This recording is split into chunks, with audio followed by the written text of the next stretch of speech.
Hello बच्चों, welcome to love you myself is Monika Singh and you are watching study with Monika. तो हम कर रहे थे पेपर कोड 347 जीएच और हम करने वाले हैं आज ये 2 का ग मानक हाइड्रोजन इलेक्ट्रोड विभव को समझाइए। तो मानक हाइड्रोजन इलेक्ट्रोड विभव क्या होता है इसके बारे में बात करेंगे। इसके बारे में ज्यादा बात नहीं करनी है हमें, पहले अपन बस थोड़ा सा ये समझ लेंगे कि ये मानक हाइड्रोजन इलेक्ट्रोड है वो होता क्या है। विभव के बारे में थोड़ी देर में बात करते हैं। तो देखो थोड़ा सा मैं इसको डायग्राम से समझाने की कोशिश करती हूँ आपको। कि हमने लिया वेसल ले लिया है, ठीक है। वेसल लेके हमने इसमें ऊपर क्या लगा दिया बेटा, एक ग्लास जैकेट लगा दिया है, ग्लास जैकेट, ठीक है।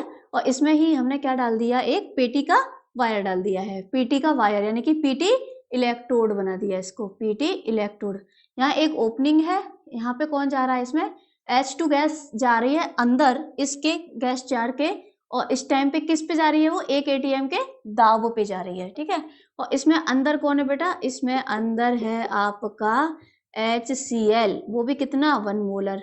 अब इसमें यहाँ पे एक चीज और होती है, इसको अपन कहते हैं, क्या कहते हैं इसको, पीटी ब्लैक फॉइल, ठीक है। इसे पीटी ब्लैक फॉइल कहते हैं। तो आपने क्या देखा, हम देख रहे हैं मानक हाइड्रोजन इलेक्ट्रोड क्या होता है। ये मानक हाइड्रोजन इलेक्ट्रोड तो वेसल होती है, वेसल में अंदर ऊपर उसके क्या होता है, एक ग्लास जैकेट होता है, ग्लास जैकेट में एक पीटी का वायर डाला रहता है, पीटी के वायर के नीचे इसमें एक ये होता है पीटी ब्लैक फॉइल होता है। हमने पीटी क्यों लिया, कुछ और क्यों नहीं लिया, क्योंकि पीटी जो होता है वो अक्रिय होता है, रिएक्शन करता ही नहीं है। हमने अंदर इसमें क्या लिया है, हमने HCl लिया है, और ऐसे ही नहीं कोई रैंडम उठा के सॉल्यूशन डाल दिया। हमने HCl लिया है तो कितना लिया है बेटा, 1 मोलर लिया है। यहाँ पे एटीएम, कितनी एटीएम पे H2 अंदर जा रही है, दाब कितना है यहाँ पे H2 का, वो भी 1 एटीएम है। तो हमने क्या बनाया, उसको मानक हाइड्रोजन इलेक्ट्रोड बनाया है। यहाँ पे 1 ले लिया है हमने, यहाँ पे भी 1 ले लिया, टेम्परेचर भी हमने मानक स्टैंडर्ड ले रखा है, तो रूम टेम्परेचर ले रखा है, ठीक है, 25 डिग्री सेंटीग्रेड। समझ में आई इतनी बात। तो हमने ये ले लिया मानक हाइड्रोजन इलेक्ट्रोड। अब इसमें ये मानक हाइड्रोजन इलेक्ट्रोड विभव क्या होता है, तो बेटा मानक हाइड्रोजन इलेक्ट्रोड जो विभव है उसको 0 मान लिया गया है। एक बात आप ये याद रखना, कोई आपसे पूछे कि भाई बता मानक हाइड्रोजन इलेक्ट्रोड विभव क्या होता है, तो अपन क्या बता देंगे कि इसका मान 0 मान लिया गया है। क्यों मान लिया गया है, क्योंकि इसकी क्वालिटी की वजह, इसकी क्या क्वालिटी होती है, तो इसकी क्वालिटी ये होती है बेटा कि ये एनोड की तरह भी काम कर सकता है। एनोड मतलब याद करो, आपने चैप्टर पढ़ा होगा थोड़ा बहुत, एनोड क्या होते हैं, एनोड इधर लिखे जाते थे, कैथोड इधर लिखे जाते थे। तो एनोड वो होते हैं जो अपने में से इलेक्ट्रॉन को क्या कर देते हैं, निकाल देते हैं, ठीक है, वो एनोड थे। और इधर कैथोड है, तो कैथोड कौन थे, जो इलेक्ट्रॉन को ग्रहण कर रहे थे। तो ये क्या करता है, एनोड की तरह भी काम कर लेता है और कैथोड की तरह भी काम कर लेता है। इसलिए क्या हुआ, कुछ इंटेलिजेंट लोगों ने क्या बोला, भाई इसको 0 मान लो, इसको क्या करो आप 0 मान लो, इसको 0 मान लो, फिर अपन देख लेंगे पाठ्यांक कितना आ रहा है। अगर इसको 0 कर देंगे, दूसरे देखो देखो हम क्या करते हैं, इसको 0 मान लेंगे, दूसरे के इसके साथ हमने सेट कर रखा है किसी भी धातु को। अगर वो इलेक्ट्रॉन दे रहा है, इलेक्ट्रॉन इसको दे रहा है, इसको दे रहा है, ठीक है, तो वो किसकी तरह काम कर रहा है, एनोड की तरह। ये किसकी तरह काम करेगा, कैथोड की तरह। अगर वो इससे इलेक्ट्रॉन ले रहा है तो ये किसकी तरह काम करेगा, एनोड की तरह। अब देखो आपको कुछ भी ज्यादा समझ में नहीं आया हो तो 2 चीज याद रखना, इसका इलेक्ट्रोड जो मानक हाइड्रोजन इलेक्ट्रोड विभव है उसको कितना माना गया है, 0।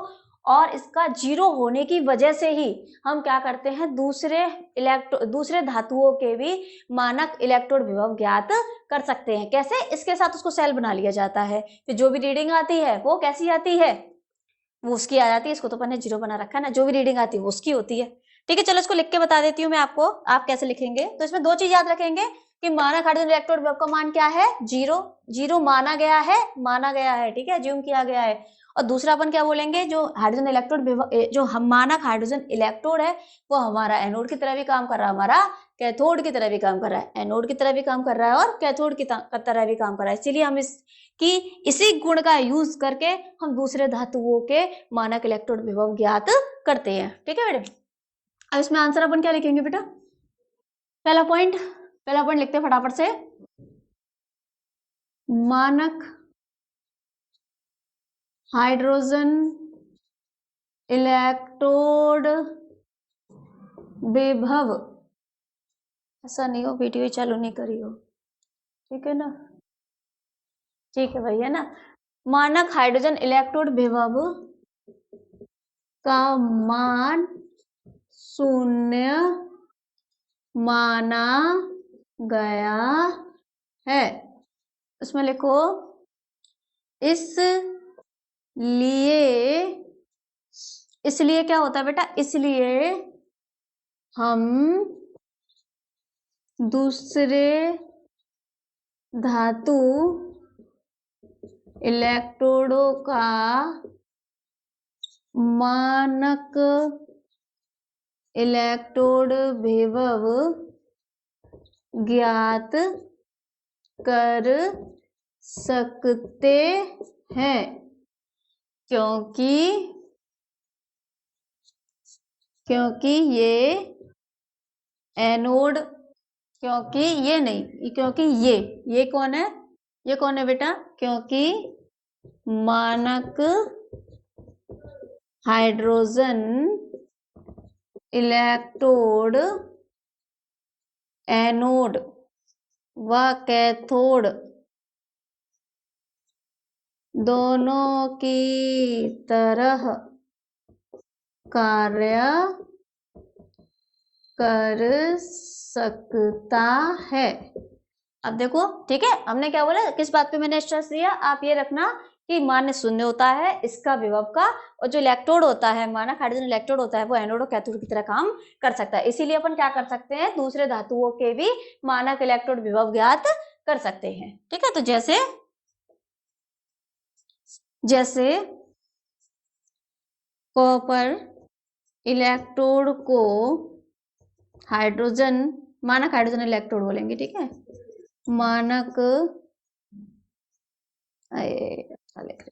मानक हाइड्रोजन इलेक्ट्रोड के साथ जोड़कर विद्युत रासायनिक सेल बनाते हैं, तो 34 प्लस 0.34 वोल्ट पाठ्यांक आता है, अतः ये मान कॉपर के लिए मानक इलेक्ट्रोड विभव होगा। ठीक है बेटा, तो अपन लिख सकते हैं मानक हाइड्रोजन इलेक्ट्रोड विभव को समझाइए, 2 नंबर में हम इतना सा लिख सकते हैं, इतना काम हमारा चल जाएगा। ठीक है, अब देख लो जल्दी से, मैं इसको रफ कर देती हूँ। ठीक है, हो गया, चलो इसके आगे का क्वेश्चन क्या है, शायद विद्युत अपवहन है। कौन सा क्वेश्चन है भाई, विद्युत अपवहन की उपयोगिता बताइए। विद्युत अपवहन की उपयोगिता बताइए। थोड़ा सा मैं अपवहन के बारे में बताऊंगी, फिर विद्युत अपवहन के बारे में फिर अपन लिख देंगे। ठीक है, तो क्वेश्चन का कौन सा क्वेश्चन है ये, 2 का घ विद्युत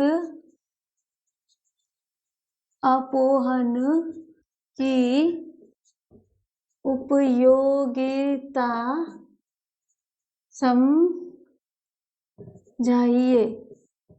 ये भी कितने नंबर का है, 2 नंबर का। तो विद्युत अपवहन की उपयोगिता हमें समझानी है। तो विद्युत अपवहन की उपयोगिता समझाने के लिए अपन थोड़ा सा इसके बारे में बात करेंगे कि विद्युत अपवहन होता क्या है। तो पहले हल्का सा मैं तो आपको बताती हूँ अपवहन क्या होता है। देखो असल में क्या होता है, जो हमारा कॉलॉइडिक विलयन होता है ना, हम बात कर रहे हैं किसकी, देखो हम किसकी बात करेंगे, अशुद्ध कॉलॉइडी विलयन। तो जो हमारा अशुद्ध कॉलॉइडी विलयन है ना, उसमें कौन कौन होते हैं, एक तो कॉलॉइडी विलयन होता है, कॉलॉइडी विलयन, ठीक है बेटा। और एक हमारा कौन होता है, अशुद्धि होती है, अशुद्धि कौन होती है, विद्युत अपघट्य। ठीक है, ध्यान से देखो, जो अशुद्ध कॉलॉइडी विलयन है तो उसमें अशुद्धि होगी, कॉलॉइडी विलयन होगा, अशुद्धि होगी। अशुद्धि किस चीज की है, विद्युत अपघट्य की है। किसकी है ये, विद्युत अपघट्य की है, विद्युत अपघट्य की अशुद्धि है। तो अपन क्या करते हैं, ठीक है, इस अशुद्धि को दूर करेंगे। तो कैसे करेंगे बेटा, अब हम क्या लेते हैं, हम एक जंतु झिल्ली लेते हैं। ठीक है, हम क्या लेते हैं, एक जंतु झिल्ली बोलते हैं, या फिर पर्चमेंट झिल्ली भी बोल देते हैं। जंतु झिल्ली याद रखिएगा, अगर पर्चमेंट आपको याद नहीं रहे तो। इस तरीके से हमने क्या ले ली, एक झिल्ली ले ली, झिल्ली। ये किसकी झिल्ली है, जंतु झिल्ली है, जंतु झिल्ली। अब जंतु झिल्ली में हमने क्या ले लिया, कोलाइडी विलयन ले लिया, तो ये हमारा कौन है, कोलाइडी विलयन। तो अपन क्या लिखेंगे इसको, अशुद्ध कोलाइडी विलयन। अब इसको ऐसे लेंगे, एक वेसल में ले लेंगे, ठीक है, वेसल में ले लेंगे और इसको बाहर पानी वानी इसमें रख देंगे। अब देखो हुआ क्या इसमें होगा क्या बेटा, अपॉन बता रही हूँ पहले मैं आपको, अपॉन बता रही हूँ, ठीक है। तो इसमें होगा क्या, एक चीज देखना, होगा क्या देखो इसमें होगा क्या कि ये जो कोलाइडी विलयन है इसमें जो आकार है साइज इसका बड़ा बड़ा है और विद्युत अपघट्य का आकार कैसा होता है, छोटा छोटा, ठीक है। इसको ध्यान रखना, जो कोलाइडी विलयन है उसका आकार, उसके कणों का आकार कैसा होता है, बड़ा, और जो अशुद्ध विद्युत अपघट्य है उसका आकार कैसा है बेटा, छोटा छोटा। तो ये जो छोटे छोटे हैं वो इसमें अशुद्धि है और इसमें जो बड़े बड़े हैं, बड़े बड़े वो कोलाइडी कणों के आकार है, कोलाइडी कण है वो। तो असल में होता क्या है, जो आपकी जंतु झिल्ली होती है ना, जंतु झिल्ली का एक गुण होता है, जंतु झिल्ली क्या करती है, उसमें बस इतने ही छेद होते हैं कि उसमें से विद्युत अपघट्य के छोटे छोटे कण बाहर निकल सकते हैं और कोलाइडी कणों के बड़े बड़े कण नहीं निकल सकते, तो वो उनको रोक के रख लेती है, तो ये बाहर निकल जाएंगे, तो ये क्या हो जाएगा, अशुद्ध कोलाइडी विलयन किसमें बदल जाएगा, शुद्ध कोलाइडी विलयन में, ठीक है। तो इसी प्रक्रिया को अपन क्या कहते हैं, अपोहन। अब उसने बोला है कि विद्युत अपोहन की उपयोगिता बताइए, तो अपन क्या करते हैं, तो समझ में आया ना अपोहन क्या होता है। अपोहन क्या होता है, जंतु झिल्ली लेते हैं, जंतु झिल्ली के अंदर अपन क्या कर देते हैं, एक अशुद्ध कोलाइडी विलयन भर देते हैं। अशुद्ध कोलाइडी विलयन में विद्युत अपघट्य की अशुद्धि होती है, विद्युत अपघट्य के कण छोटे होते हैं, कोलाइडी कणों के कण बड़े होते हैं, तो वो जंतु झिल्ली में से बाहर नहीं निकल पाते हैं और जो छोटे कण होते हैं वो इजीली उसमें से बाहर निकल जाते हैं। इस प्रकार कोलाइडी हमारा विलयन है वो कैसा हो जाता है, शुद्ध। ये प्रक्रिया अपोहन कहलाती है। अब इसमें अपन क्या कर देते हैं, इसमें लगा देते हैं हम इलेक्ट्रोड, क्या लगा देते हैं हम इसमें, इलेक्ट्रोड, ये हमने लगा दिया इसमें इलेक्ट्रोड, ये प्लस और माइनस। अब विद्युत अपघट्य क्या, विद्युत अपघट्य तो क्या होता है, या तो ये प्लस होगा या ये नेगेटिव होगा, प्लस होगा या माइनस होगा। तो इसमें क्या कर देते हैं, जैसे ही हम विद्युत अपघट्य हम विद्युत इलेक्ट्रोड लगा देंगे, विद्युत धारा प्रवाहित करेंगे, तो विद्युत के प्रभाव में, विद्युत क्षेत्र के प्रभाव में ये विद्युत अपघट्य क्या करेंगे, अपने विपरीत आवेशित इलेक्ट्रोड की ओर गमन करना स्टार्ट कर देंगे, ठीक है। ये लगाते ही ये क्या करेंगे, आप तो नॉन देखो, जब ये नहीं होते ना, ये नहीं होते, अपोहन की क्रिया हो रही थी सिंपल, विद्युत अपोहन नहीं अपोहन, तब तो ये धीमे धीमे निकल रहे होते हैं, धीमे धीमे। अब इन्हें क्या मिल गया, इन्हें एक चीज मिल गई जो इन्हें अट्रैक्ट कर रही है। अब इन्हें अट्रैक्ट कर रही है तो ये भाग भाग के जाएंगे उसकी तरफ, ठीक है। तो ये क्या कर रहा है, इसको अट्रैक्ट कर रहा है, तो ये अपनी विपरीत आवेशित इलेक्ट्रोड की ओर बहुत जल्दी जल्दी निकलेंगे। इस प्रकार जो हमारा अशुद्ध कोलाइडी विलयन है जल्दी जल्दी क्या हो जाएगा, शुद्ध हो जाएगा। तो इसी को अपन क्या कहते हैं, विद्युत अपोहन। तो ये इसकी उपयोगिता, क्योंकि इससे क्या होता है, अपोहन की क्रिया जल्दी होती है, ठीक है। चलो इसको लिखने की कोशिश करते हैं अपन, यहां से इसको यहां लिखते हैं, देखा कितना लिखते हैं, कितना लिख सकता है देख ले रहे हैं, ठीक है। अपन क्या बोलेंगे, इसमें लिखो विद्युत अपोहन के द्वारा अशुद्ध कोलाइडी विलयन द्रुत गति से, यानी तीव्र गति से, द्रुत नहीं लिखूंगा ना, समझ में नहीं आएगा, तो अपन क्या बोलेंगे, तीव्र गति से विद्युत अपोहन के द्वारा अशुद्ध कोलाइडी विलयन, तीव्र गति से शुद्ध कोलाइडी विलयन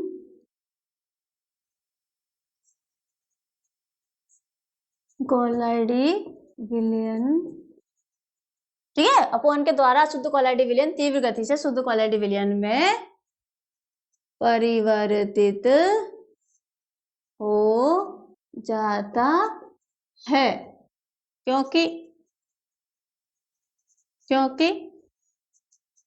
विद्युत क्षेत्र के प्रभाव में आवेशित विद्युत अपघट्य, या जिसे अपन क्या बोलते हैं बेटा, अशुद्धि, ब्लैक पेन लेना पड़ेगा मुझे, ये डल हो जाता है, ठीक है। तो विद्युत क्षेत्र के प्रभाव में आवेशित विद्युत अपघट्य, विद्युत क्षेत्र के प्रभाव में आवेशित विद्युत अपघट्य, ये रे विद्युत अपघट्य यानी कि अशुद्धि, ये क्या करते हैं, आवेशित विद्युत अपघट्य विपरीत आवेशित इलेक्ट्रोड की ओर गमन कैसे करते हैं? तीव्र गति से करते हैं, जिसके फलस्वरूप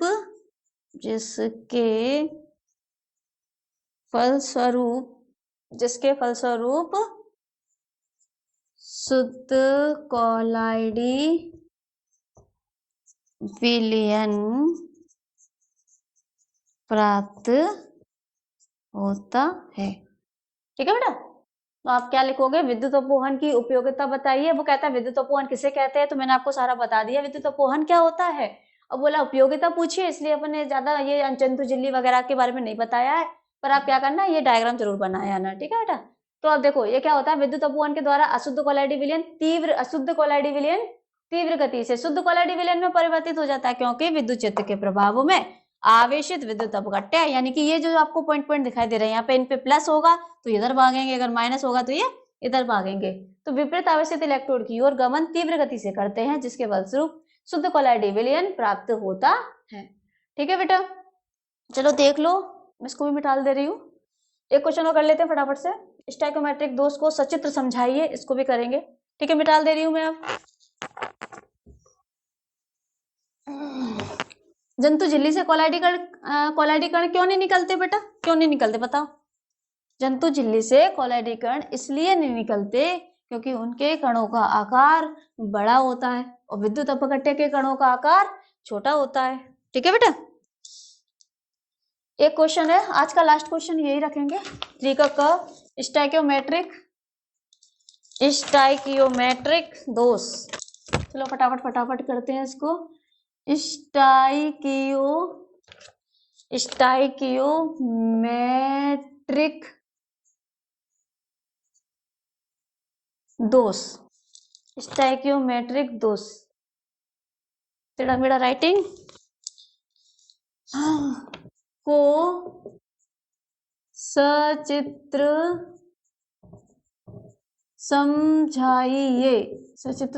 ये भी आपका 2 मार्क्स का। तो देखो पहले अपन ये बता देते हैं इसके बारे में कि स्टोइकोमेट्रिक दोष क्या होता है। ठीक है, तो स्टोइकोमेट्रिक दोष क्या होते हैं सुन लो बेटा। तो अपन क्या बोलते हैं कि स्टोइकोमेट्रिक दोष क्या होता है, पहले ये सोचेंगे। तो जो क्रिस्टल जिनमें कि स्टोइकोमेट्रिक दोष आ गया है, उन क्रिस्टल में धनायन और ऋणायन का अनुपात वही रहता है जो उसके आणविक सूत्र में होता है। नहीं समझे? जैसे अपन क्या बोलेंगे, जैसे मान लो कोई सा भी है FeO तो इसका शायद मुझे लगता है भी नहीं। जैसे मान लो NaCl है, NaCl ले लो अपना आराम से, है ना, NaCl ले लो। तो NaCl में क्या है, एक धनायन एक ऋणायन, तो इसमें 1:1 है। तो इसमें स्टोइकोमेट्रिक दोष आने के बाद भी इसके क्रिस्टल में धनायन और ऋणायन का अनुपात 1:1 ही रहेगा, जैसे इसमें समझाया था। ठीक है, अब देखो मैं आपको डेफिनेशन लिखा दे रही हूँ डायरेक्ट, तो आपको समझ में डेफिनेशन से आ जाएगा बेटा। तो अपन क्या लिखेंगे, वह दोष, देखो फटाफट, वह दोष जिसमें क्रिस्टल में धनायन व ऋणायन का अनुपात वही रहता है जो उसके आणविक सूत्र द्वारा प्रदर्शित होता है। उसे अपन क्या कहेंगे, उससे स्टोइकियोमेट्रिक दोष कहते हैं। ठीक है, ये कितने प्रकार के होते हैं बेटा, ये 2 प्रकार के होते हैं। एक होता है आपका कौन सा वाला होता है एक आपका, बताओ जल्दी, बताओ। ठीक है, एक तो होता है आपका शॉर्ट की दोष और एक होता है आपका फ्रैंकेल दोष।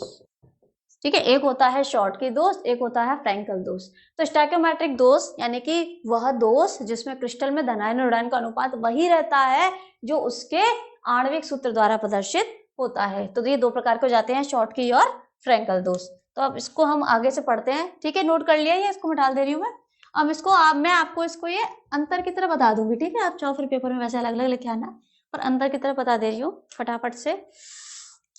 तो इधर लिखेंगे हम शॉर्ट की दोष, शॉर्ट की पूरा है वो, शॉर्ट की दोष नहीं है। ठीक है, शॉर्ट की दोष, और इधर हम लिखेंगे फ्रैंकेल दोष। फटाफट फटाफट करते जाओ, आज का ये लास्ट क्वेश्चन है। ठीक है, अब देखो शॉर्ट की दोष में क्या होता है बेटा, पहले इसका डायग्राम बना दे रही हूँ छोटा सा। देखो शॉर्ट की दोष में जैसे ये हमारा ए, ठीक है, ए पॉजिटिव है, बी नेगेटिव है, ए पॉजिटिव है, बी नेगेटिव है, फिर बी नेगेटिव है, ए पॉजिटिव है,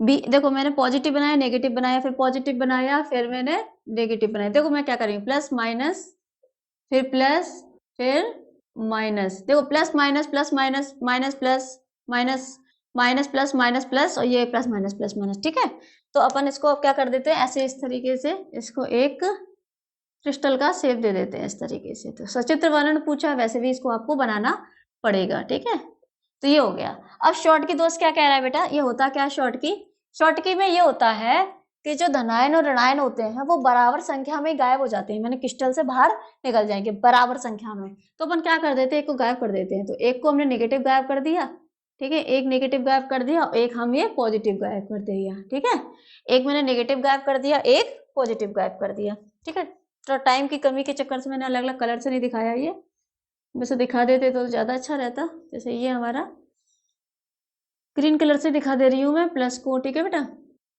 ये हो गया, फिर ये हो गया, फिर ये हो गया। ठीक है, अब समझ में आ रहा है ना अलग से।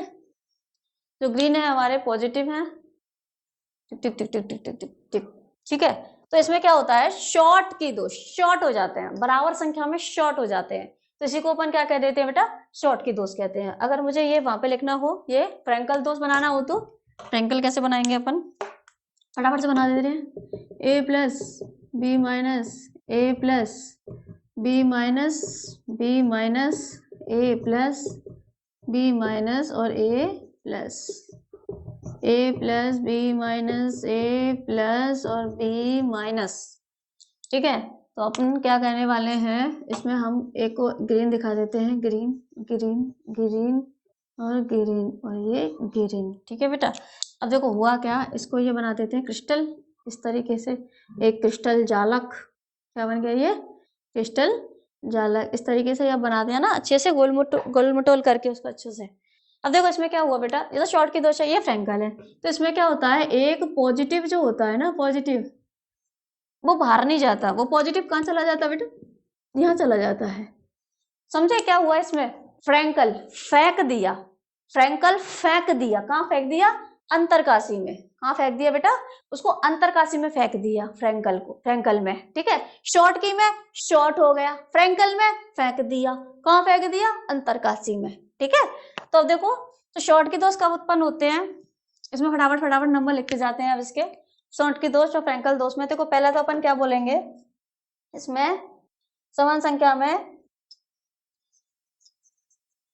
समान संख्या में धनायन व ऋणायन।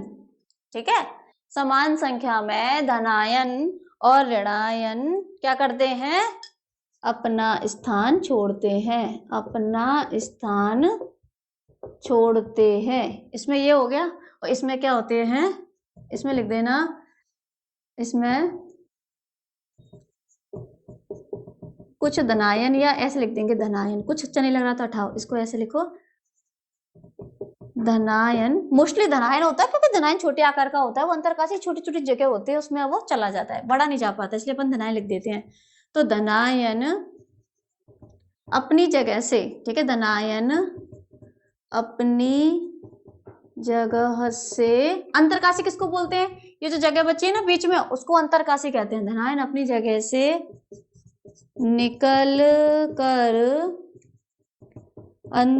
अंतराकाशी में आ जाते हैं। ठीक है बेटा, आप सब अलग अलग लिख देना, अगर अंतर नहीं पूछे, अंतर पूछे तो ऐसे लिख देना। दूसरा अपन क्या बोलेंगे, देखो इसमें जो टोटल मॉलिक्यूल थे, मतलब टोटल आयन थे, प्लस और माइनस टोटल आयन थे, उससे कम रह गए हैं। और इसमें क्या है, इसमें क्या हुआ, कोई चेंज नहीं हुआ, जितने प्लस थे मतलब जितने प्लस थे जितने माइनस है वो टोटल बराबर है। नहीं समझे मैं क्या कह रही हूँ, इसमें ए प्लस और बी माइनस की संख्या पहले की तुलना में कम हो गई है कि नहीं, देखो इसमें एक ए और एक बी दोनों गायब हो गए। ठीक है बेटा, तो कम हो गए, इसमें संख्या वही की वही है, तो यानी कि घनत्व किसमें कम रह गया, इसमें क्या लिखेंगे, घनत्व कम हो जाता है। इसमें घनत्व में कोई बदलाव नहीं आता है। ठीक है, इसमें लिखेंगे तीसरा पॉइंट अपन और क्या लिख सकते हैं बेटा, इसमें रिक्तिका, मतलब रिक्तिका आ गई है ना, रिक्तिका बन गई है, इसलिए अपन क्या बोलेंगे, इसमें रिक्तिका दोष होता है। और इसमें अपन क्या लिख सकते हैं, इसमें अंतराकाशी दोष होता है। ठीक है, अंतराकाशी दोष होता है। ठीक है, इतना लिख लिया बेटा। ठीक है, इसमें एग्जाम्पल अपन लिख देंगे तो क्या आ जाता है, NaCl, KCl, और इसमें अगर हम एग्जाम्पल लिखेंगे तो क्या आ जाएगा, AgCl, AgBr। ठीक है, ये वाले एग्जाम्पल इसमें आ जाते हैं। ठीक है बेटा, तो आज के लिए इतना ही काफी, कल करेंगे और क्वेश्चंस और एग्जाम्पल आप देख लीजिएगा। थोड़ा मुझे जल्दी थी तो मैंने जल्दी जल्दी इसको करा दिया। तो स्टैइकोमेट्रिक दोष क्या होते हैं, जिनमें धनायन और ऋणायनों का जो अनुपात होता है वो उसके आणविक सूत्र जैसा ही होता है। ये दो प्रकार के होते हैं, एक होता है शॉर्टकी, एक होता है फ्रैंकल। अगर आप कंफ्यूज मत हो ना, शॉर्टकी का मतलब शॉर्ट हो जाना, फ्रैंकल का मतलब फेंक के उसको अंतराकाशी में डाल दिया। तो शॉर्ट होते हैं तो बराबर संख्या में शॉर्ट होते हैं, धनायन और ऋणायन दोनों बराबर संख्या में गायब होंगे। अगर 1 1 हो रहे तो 1 1, 2 2 हो रहे हैं 2 2, 3 3 हो रहे हैं तो 3 3। ठीक है, शॉर्ट की हो जाती है। इसमें क्या होता है, एक धनायन छोटे आकार का होता है, इसलिए वो कहाँ चला जाता है, अंतराकाशी में चला जाता है। तो इसमें देखो समान संख्या में धनायन और ऋणायन अपना स्थान छोड़ते हैं, इसमें धनायन अपनी जगह से निकलकर कहाँ चले जाते हैं, अंतराकाशी में। इसमें घनत्व कम हो जाता है क्योंकि निकल के भाग गए। इसमें क्या होता है, निकल के भागा तो है पर वो वहीं बैठा है, सड़क अपनी जगह से शिफ्ट हो गया है, इसलिए इसमें घनत्व में कोई बदलाव नहीं आता। इसमें रिक्तिका दोष, इस दोष को अपन क्या बोलते हैं, रिक्तिका दोष। और इसमें कौन सा दोष आता है बेटा, इसे हम कहते हैं अंतराकाशी दोष। ठीक है, एग्जाम्पल NaCl, KCl हो जाता है, इसमें AgCl, AgBr वगैरह एग्जाम्पल हो जाते हैं। ठीक है, और आज के लिए इतना ही। थैंक्स फॉर वॉचिंग, पढ़ते रहिए। Thank you.